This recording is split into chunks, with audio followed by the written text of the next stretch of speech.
Então, pessoal, vamos falar um pouquinho sobre a composição do Congresso Nacional em 2025. Isso é importante porque nós temos que nos esforçarmos para colocar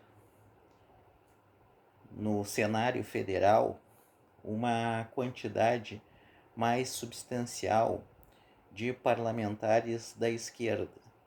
E vou explicar por quê.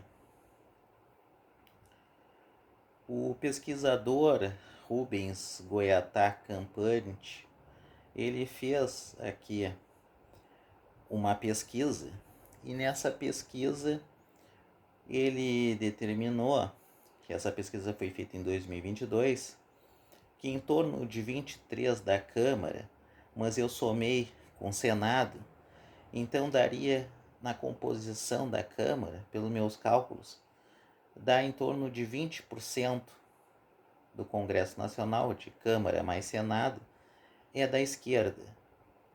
Então, os outros 80% são políticos ligados à direita.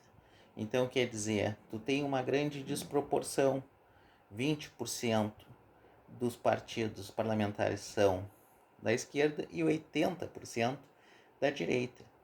E nós temos visto como a população tem se manifestado considerando e votando que é o pior congresso de todos os tempos. E isso tem uma justificativa em cima desse dado. Só que outros pesquisadores, que agora eu não tenho o nome aqui, colocaram que mais ou menos em torno de 20% do Congresso é da esquerda. Depois eles colocam como 45% é da direita, 25% é do centrão e sobraria acho que uns 10% de parlamentares que não se identificam nem com a esquerda nem com a direita. Então daria 50, 70, 80 mais com uns 20 da esquerda daria o 100%. Só que eu coloquei o seguinte, né? Os 45% que são da direita, eles são da direita. Os outros 25% que se consideram como sendo do centrão são de direita também. O centrão é de direita. E esses 10% que se dizem que não, ou não responderam, ou que dizem que não tem uma identificação nem com a esquerda nem a direita, muitos deles são extremistas. E eles têm uma identificação natural, dizem que não, mas com a direita. Então, se tu somar e jogar na composição mais exata, tu vai ver isso aqui, 20% da esquerda, 20% da esquerda e 80% da direita no Congresso Nacional.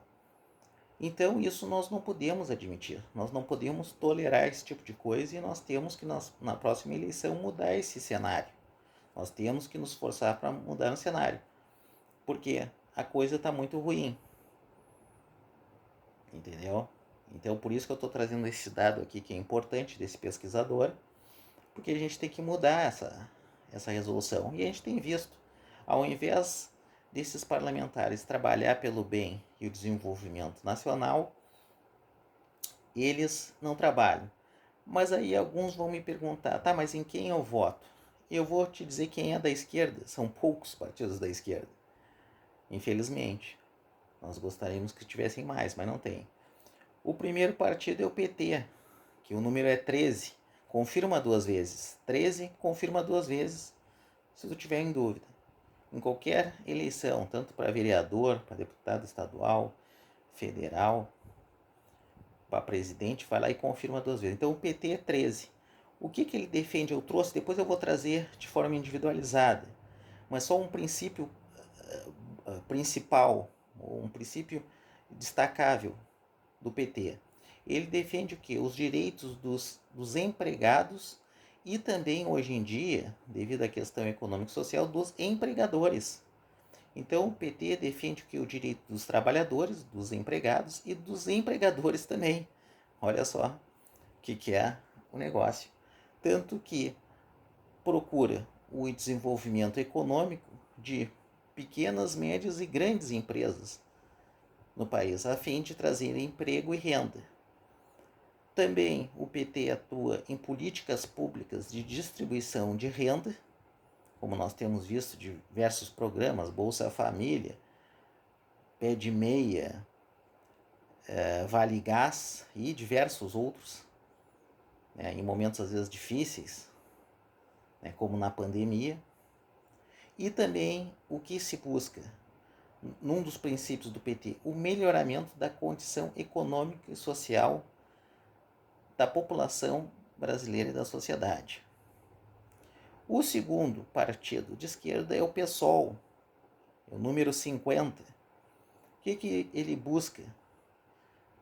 Em princípio, direitos e garantias das minorias, que são diversas minorias no Brasil, e justiça social, muito importante.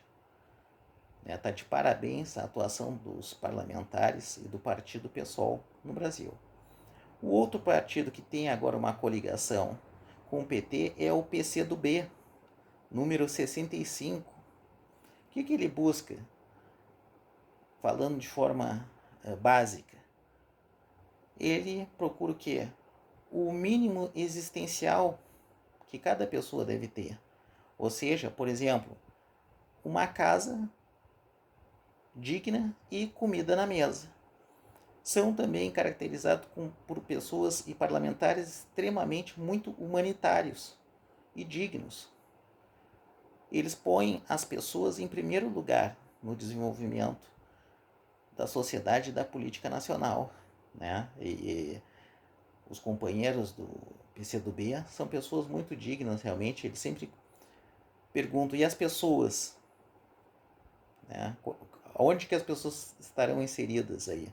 Então, nós também louvamos esses parlamentares do PCdoB. O outro partido é o PDT, número 12. Ele defende o quê? Ele é contra o entreguismo, contra, entre aspas, a privatização de qualquer jeito, inspirado principalmente no Brizola. Ele é a favor do patrimônio público, que tem que se manter com o Estado. Isso é correto. Não que não se vá abrir para privatizações se sejam necessárias, mas tem que manter o patrimônio público. Essa é uma diretriz principal do PDT. E também ele apoia muito e busca o quê? Programas desenvolvimentistas e soberanos, e da soberania nacional. Também muito correto a sua proposição. Depois nós temos o PSB, número 40. Ele busca de forma ampla o quê? O melhoramento na qualidade dos serviços à população e função social da propriedade e a função do Estado na economia, para fomentar essa economia. Então são esses os partidos de esquerda. Basicamente são esses aqui. Então eu peço que nós direcionemos as nossas votações em todos os âmbitos para esses parlamentares, pessoas dignas, pessoas de uma alta capacidade, pessoas comprometidas com o serviço público. Então, PT 13, PSOL 50, PCdoB 65, PDT 12 e PSB 40. Eu só faço uma ressalva que eu tenho observado, mas isso aqui é uma posição pessoal, que me parece no caso do PDT e do PSB, 30% dos parlamentares eles seguem uma posição mais à direita. Eu acho errado isso, acho que os parlamentares deveriam se corrigir e as direções e os presidentes dos partidos deveriam exigir ou até expulsar quem não está alinhado com os parâmetros e com as diretrizes da esquerda. Porque nós temos observado que nesses dois partidos tem muita gente meio que com viés muito direitista. Isso não é bom mesmo. Mas é uma observação que eu faço, então tem que escolher os melhores candidatos desses partidos da esquerda para a gente tentar. Na verdade, eu acredito que 80% para um desenvolvimento mais robusto, 80% do Congresso deveria ser da esquerda e 20% da direita. Se isso não for possível, mas é possível, então pelo menos 50 a 50. 50% do Congresso deveria ser da esquerda e 50% da direita, no mínimo isso. Mas a gente tem observado aqui, como eu tenho mostrado, uma desproporção. 20% da esquerda e 80% da direita. E aí a gente tem visto essa falta de quê? De serviços e de melhoramento da sociedade. Porque esse pessoal está ali só para como piranha e sanguessuga. Então aqui fica a observação, fica aqui uma sugestão e um auxílio. Nós não podemos mais tolerar isso aqui. Então muito obrigado, boa noite.